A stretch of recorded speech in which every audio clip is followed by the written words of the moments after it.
যাচ্ছে, পূজায় যাইয়া ভিক্ষা পাঠ করতেছে এবং সেখানে আপনার যাইয়া আপনার প্রসাদ খাচ্ছে, মনে করতেছে যেখানে এদের এখন নিয়ম হয়ে গেছে যে প্রভু যাতে তুষ্ট সেইটা করে তারা ক্ষমতা চায়। আপনারা স্পষ্টভাবে জামাতে নায়েবে আমির সে বলছে যে সোজা আঙ্গুলে যদি ঘি না উঠে বাঁকা আঙ্গুলে ঘি উঠে, বাঁকা আঙ্গুলে কিন্তু ঘি ওঠে না। ঘি আমাদের চাই, মানে কি ক্ষমতা আমাদের চাই। কত বড় খারাপ লোক।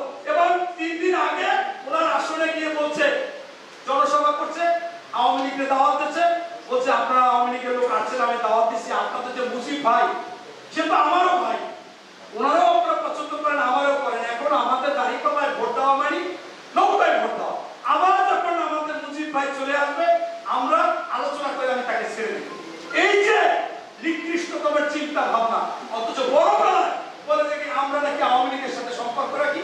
আরে ভাই ঢাকা 7 আসনে ওই এনায়েতুল্লাহ চৌধুরী শেখ হাসিনার পাশে দাঁড়িয়ে দাঁড়িয়ে তারেক রহমান যাকে মনোনয়ন দিয়েছে, আপনারা ধরে রাখবেন যে সেই মনোনয়ন 2-1টা ব্যতিক্রম হলো উনি ভুল কাজ করতে পারে না।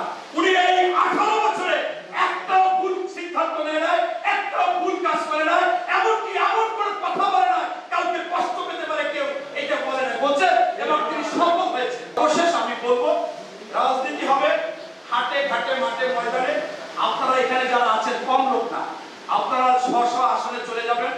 বিএনপির ধানের শীষে ভোট চাইতে হবে এবং তারেক রহমান যাকে মনোনয়ন দিয়েছে আপনারা ধরে রাখবেন যে সেই মনোনয়ন 2-1টা ব্যতিক্রম হলো উনি ভুল কাজ করতে পারে না।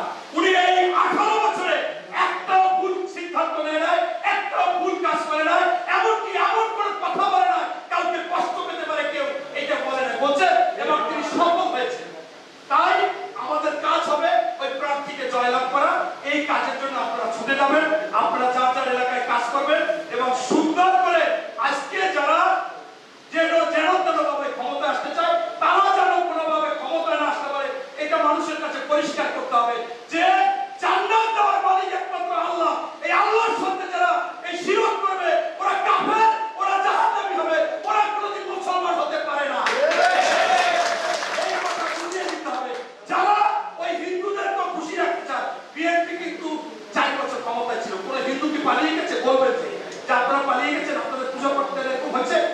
আমরা পরীক্ষিত দল, আমরা বলি হযরত মুহাম্মদ সাল্লাল্লাহু আলাইহি ওয়াসাল্লামের বিদায় হজ্জের কথা, যে উনি বলেছে আপনি কোন ধর্ম নিয়ে বাড়াবাড়ি করা যাবে না। বিএনপি তাই বলে, ধর্ম যার যার, উৎসব তার তার, কিন্তু তাদের নাগরিক অধিকার, তাদের রাষ্ট্রীয় অধিকার এবং আমাদের সামাজিক মানবিক যে অধিকার তারা সবার আমাদের কাছ থেকে পাবে। কিন্তু আমরা কোনোদিন বলবো না যে তোমাদের পূজাটাই আমরা করবো। কেন করবো?